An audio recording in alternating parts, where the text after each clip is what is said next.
नमस्कार, city post live के इस विशेष कार्यक्रम में आपका स्वागत है। मैं हूं श्रीकांत प्रत्युष। हम चर्चा करेंगे बिहार में जो बदलाव चल रहा है राजनीति में। राजनीति का मतलब होता है नीति की राजनीति, लेकिन आज जो राजनीति हो रही है वो राज की नीति है, यानी राज पाने के लिए, सत्ता पाने के लिए राजनीति की जा रही है। और इसका जीता जागता उदाहरण है अभी बिहार में जो कुछ हो रहा है। गिरिराज सिंह भारत सरकार के केंद्रीय मंत्री हैं, बीजेपी के फायर ब्रांड नेता हैं और वो लगातार चर्चा में हैं। अभी नवादा के जो हिंसा के आरोपी थे, नवादा में जो हिंसा हुई थी उसके आरोपियों से मिलने जेल में पहुंच गए। आज उनके घर पहुंच गए, भावुक हो गए और रोने लगे और उन्होंने कहा कि हिंदुओं के साथ बिहार सरकार अन्याय कर रही है, उन्हें झूठे मुकदमों में फंसाकर जेल भेज रही है। फिर उनके इस आरोप से सवाल तो ये खड़ा होता ही है कि क्या नीतीश कुमार की जो सरकार है, नीतीश सरकार की जो पुलिस है, वो अपने को सेकुलर साबित करने के लिए बहुसंख्यक हिंदुओं को जानबूझकर जेल भेज रही है, झूठे मुकदमे उनके खिलाफ कर रही है, या फिर बीजेपी के नेता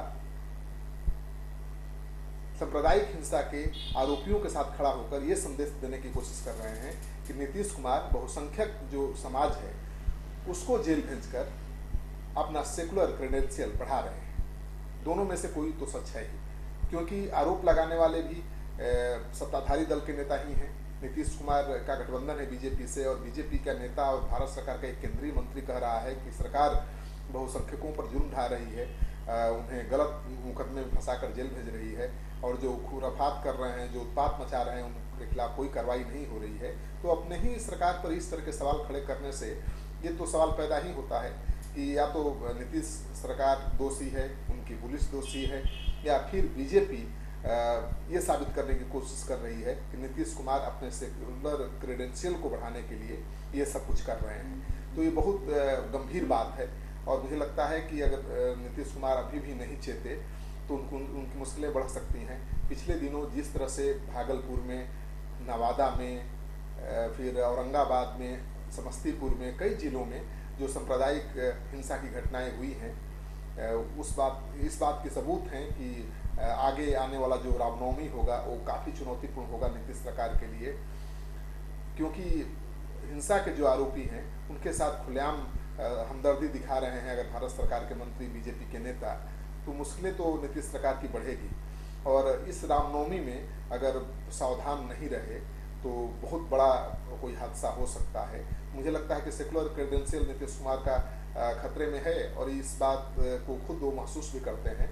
पिछले दिनों उन्होंने कहा था कि मुझे एलिमिनेट करने की कोशिश की जा रही है, यानी मिटा देने की कोशिश की जा रही है, और इससे उनका यही अभिप्राय था कि उनके सेकुलर क्रेडेंशियल को नुकसान पहुँचाने की कोशिश की जा रही है। तो सवाल ये उठता है कि उनके सेकुलर क्रेडेंशियल को कौन नुकसान पहुँचा रहा है? उन्हीं के सहयोगी पार्टी बीजेपी के नेता उन पर आरोप लगा रहे हैं कि वो अपने सेकुलर क्रेडेंशियल को बढ़ाने के लिए बहुसंख्यक हिंदुओं के खिलाफ जुर्म उठा रहे हैं।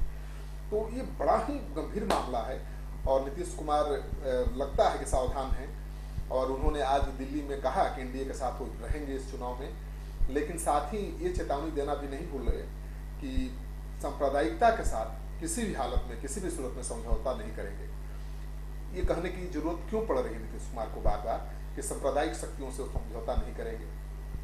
वो संदेश देने की कोशिश लगातार कर रहे हैं कि उनके सेकुलर क्रेडेंशियल को जो नुकसान पहुंचाने की कोशिश करेगा तो बर्दाश्त नहीं करेंगे। कोई भी बड़ा फैसला ले सकते हैं, लेकिन ये बड़ा फैसला क्या कोई बड़ा हादसा हो जाएगा उसके बाद लेंगे या समय रहते लेंगे, ये सबसे बड़ी बात है। धन्यवाद।